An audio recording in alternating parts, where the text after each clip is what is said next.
welcome to Big Sis and You. My name is Miriam, and thank you for tuning in on how you can change a vertex form to a standard form. I'm so glad you guys picked me to be your tutor. I'm more than honored to help you guys out, so please go ahead and comment down below what you guys' questions are. If you guys like my video, go ahead and hit the like button, and please go ahead and subscribe because I have a lot more videos coming out for you pertaining to math problems and other lifestyle tips that you guys are completely going to enjoy, I'm sure, because I'm putting in the time for you guys. Now, without further ado, let's go ahead and check out how you can change a vertex form of a quadratic equation to a standard form. So like I said, we're gonna go and write down the vertex form of a quadratic equation. So we have f out of x equals to a bracket x minus h squared plus k.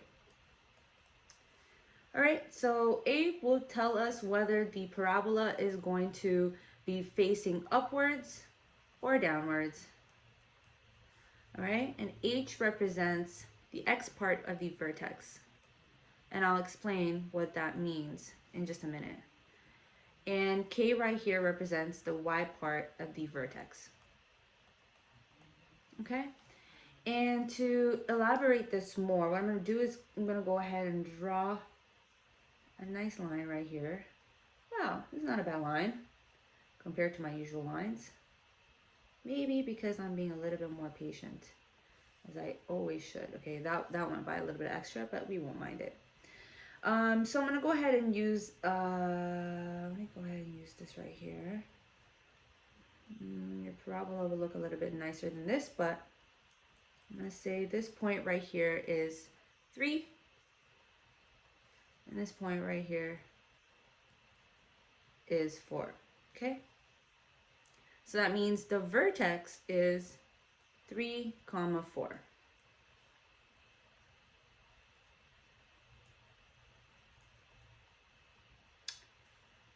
All right, so if we were to go back to the equation, the h right here represents the x aspect of the vertex, which is 3, and the k represents the 4 aspect of the vertex, and that is 4. Now, like I said, A shows us whether the parabola is facing upwards or downwards, and this right here shows us that it is going upwards, and that means it's a positive A. If it was a negative A, it would look like, let's say if I were to use this right here, right? Make this go a little bit higher. And let's say this right here is the vertex, right? And let's say this is negative 3, and say this is 7, right? So the vertex out here will be negative 3, 7. All right, whereby the A is negative because it's facing downwards. All right, so I'm gonna go ahead and erase this and look at actual real examples on how we can change a vertex form of a quadratic equation to a standard form.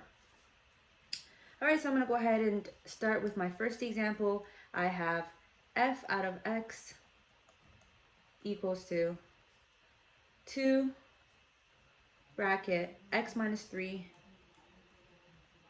squared minus 5. Now, if you want me to work different types of vertex form questions that are not changing a vertex form to a standard form, please comment down below so I know to make you new videos based on that. And so let's go ahead and figure out how we can change it to standard form. So like we said, this is a vertex form of a quadratic equation. And how we change it to a standard form is basically first we expand the x minus 3 squared by multiplying it by itself, right? So another way of writing x minus 3 squared is, so we have to start writing by 2 first, right? The 2 right here. And so x minus 3 squared is the same thing as x minus 3 times x minus 3. All right, and then the negative 5 right here remains the way it is. And so we go ahead and multiply these two numbers right here. So the number is right here in the bracket with the numbers right here in the bracket, okay? So 2 remains the way it is. We keep the bracket. And so first we take, the way I like to do it when I open the brackets is I take the first letter or number and multiply it with each of the numbers on this other bracket. So I'm going to go ahead and take x times x first, which is x squared, and then x times negative 3, which is negative 3x. Once again, I take this number and multiply by each of the numbers that are in this bracket. So that'll be negative 3 times x, which will be negative 3x. Once again, negative 3 times negative 3 is going to be positive 9. Right? And then I have the negative 5 right here. We go ahead and simplify by collecting the like terms within the bracket. And that would mean only negative 3x and negative 3x, because those are the only like terms within this bracket. Okay, so I have 2 right here on the outside. And so x squared, and then negative 3x minus 3x is negative 6x. And how you could do that is just put that in your calculator to get the right answer. Or we can make a video on integers and you can let me know on that. And so positive 9 right here, the way it is, minus 5. And what we do next is we take the 2 right here and multiply it by each number that's in the bracket. Keep the positives and the negatives the way they are. Those are the silly mistakes that you want to be able to avoid, because that's where most people will make mistakes, right? In math especially. 2 times x squared is 2x squared. 2 times negative 6x is negative 12x. And then 2 times positive 9 is positive 18 minus 5. Once again, we simplify by collecting like terms. The only like terms are the numbers here in the end. So it'll be 2x squared minus 12x plus 13. Because 18 minus 5 is 13.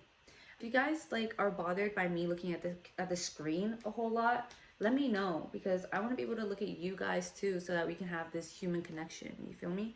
So next example is f out of x equals to negative 3 bracket x minus 5 squared minus 1.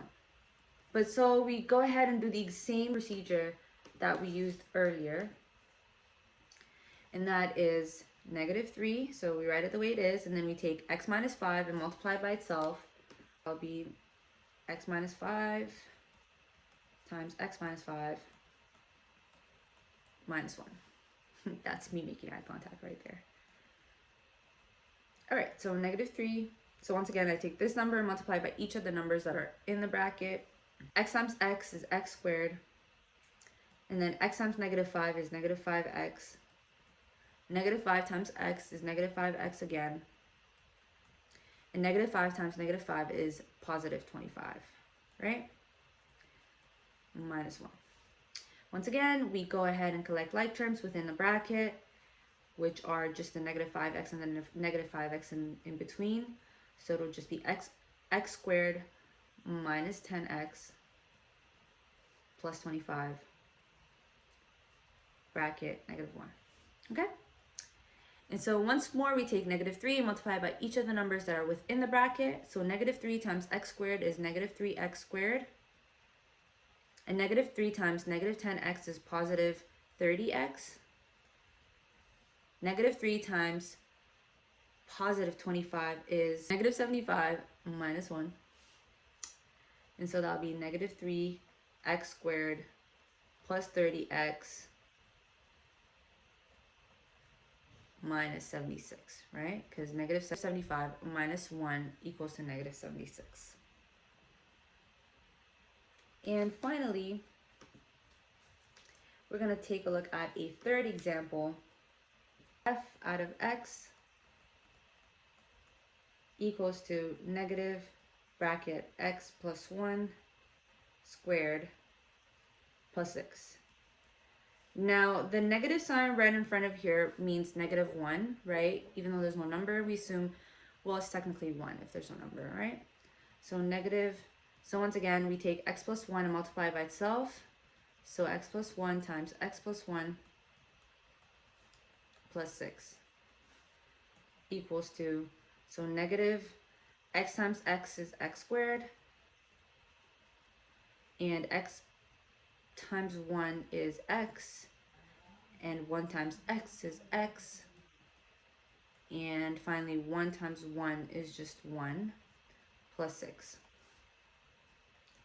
All right, so we go ahead and collect like terms. X squared plus 2x, because x plus x is 2x, plus 1 plus 6 on the outside.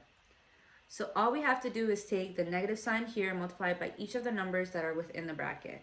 So negative times x squared is negative x squared, and negative times 2x is negative 2x. And finally, negative times 1 is negative 1 plus 6. Right, so negative x squared minus 2x plus 5. Because negative 1 plus 6 equals to 5. It's the same thing as 6 minus 1. All right, and so that is my final example for today. This was a very quick video, and tell me if you like the short videos or the long videos so I can focus on the things that you like. All right, so go ahead and comment down below what you guys think. If you guys have any questions pertaining to this topic or any other topic, just hit me up and I will respond. I'll see you next time.